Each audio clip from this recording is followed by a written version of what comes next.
காவல்துறை இன்னொரு முட்டாள்தனம் பண்ணாங்க நேற்று.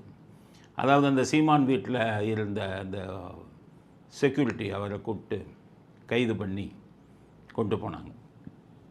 கைது பண்ணி கொண்டு போனோடனே 24 மணி நேரத்துக்குள்ளே அந்த மேஜிஸ்ட்ரேட் கோர்ட்டில் அவர் ஆஜர் பண்ணி அவர் ரிமாண்ட் பண்ணணும், ஜெயிலுக்கு அனுப்பணும்.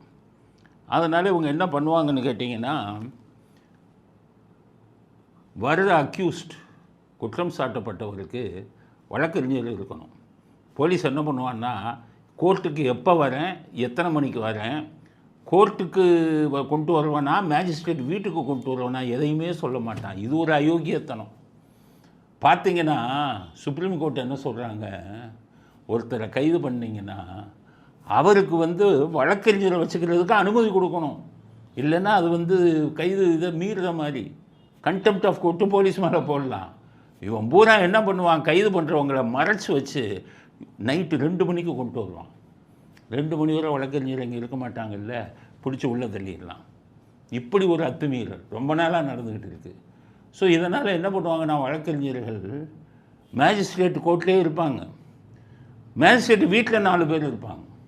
வீட்டுக்கு கொண்டு வந்தால் வீட்டுக்கு போகிறது இங்கே. அப்போ இந்த கைது செய்கிறவனை எவ்வளவு அயோக்கியத்தனம் பண்ணி அவனை உள்ளே தள்ளணுமோ அதை எல்லாத்தையும் பண்ணுவாங்க. இப்போ நேற்று என்ன அயோக்கியத்தனம் பண்ணியிருக்காங்கன்னா, நீதிமன்றத்தையே பூட்டிட்டான் போலீஸ். இந்த வீடியோவை பாருங்கள், வக்கீல் பூரா போய் சண்டை போடுறான், பூட்டு போட்டிங்க, எங்கே நீதிமன்றம்?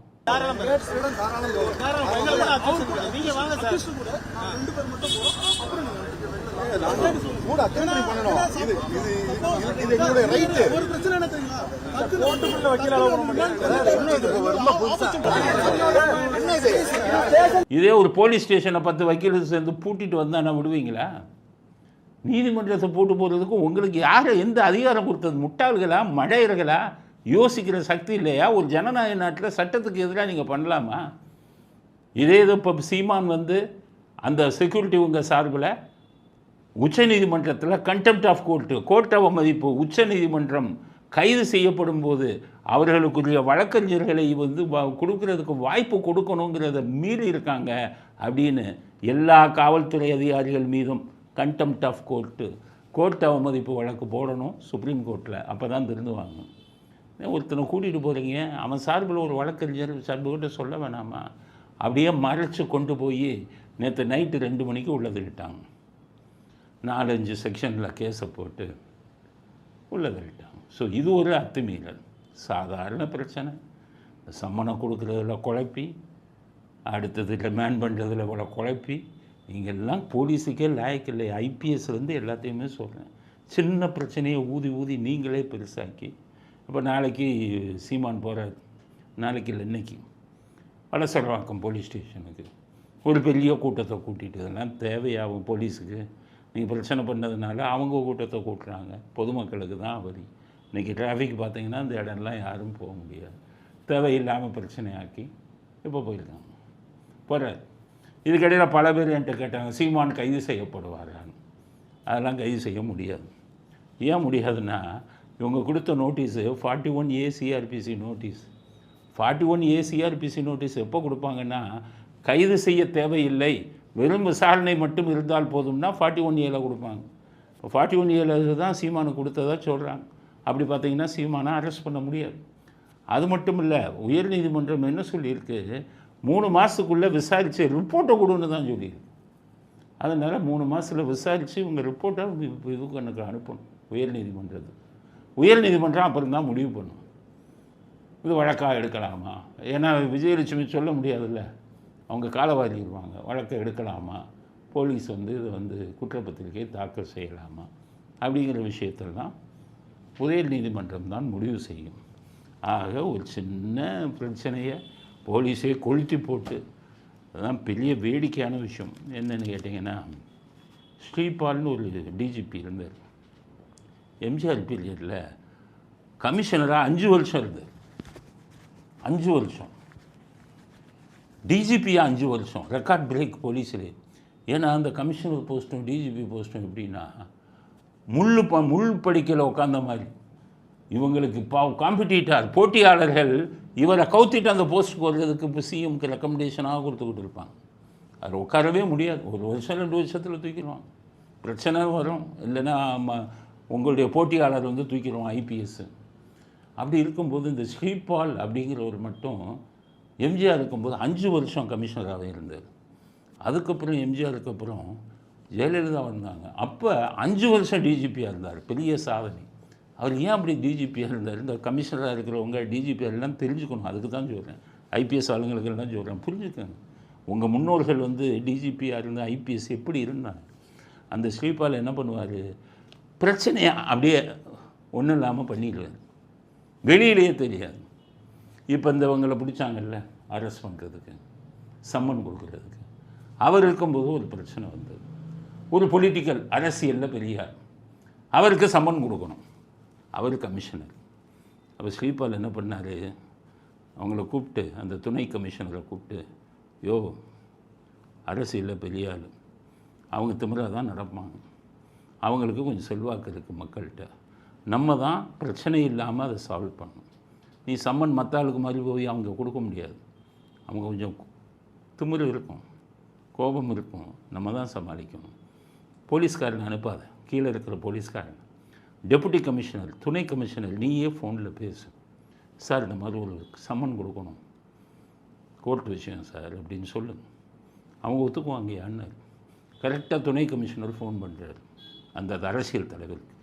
அவ்வளோ பெரிய அரசியல் தலைவர், அவ்வளவு தகராறு பண்ணுறவர், பிரச்சனை பண்ணுறவர், துணை கமிஷனர் பேசணுன்னே, என்ன சார் சம்மன் கொடுக்கணும் சார், கோர்ட்டு விஷயம் சார், உங்கள்கிட்ட எப்போ பார்க்கலாம் சார், நீங்கள் எப்போ ஃப்ரீயாக இருக்கீங்கன்னு சொல்கிறேன், வந்துடும்.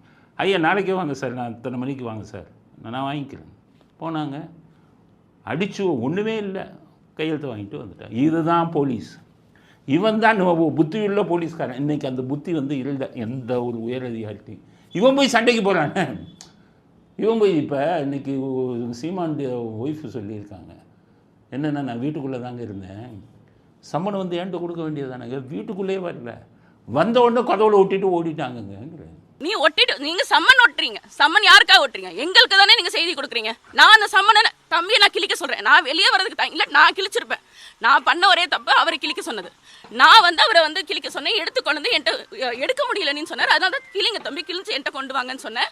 நான் அதை உட்காந்து நான் அதை பார்க்குறேன். அங்கே பார்த்துட்டு இருக்கும்போது இந்த இதெல்லாம் நடக்குது. அவங்க